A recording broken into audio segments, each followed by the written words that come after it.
अम्बा रौद्रिणी भद्रकाली बगला ज्वालामुखी वैष्णवी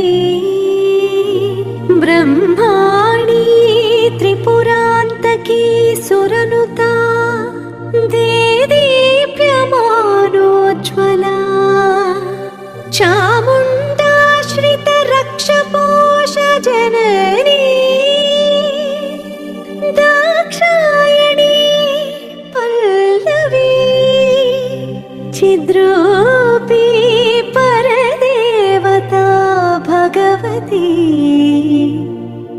श्रीराजराजेश्वरी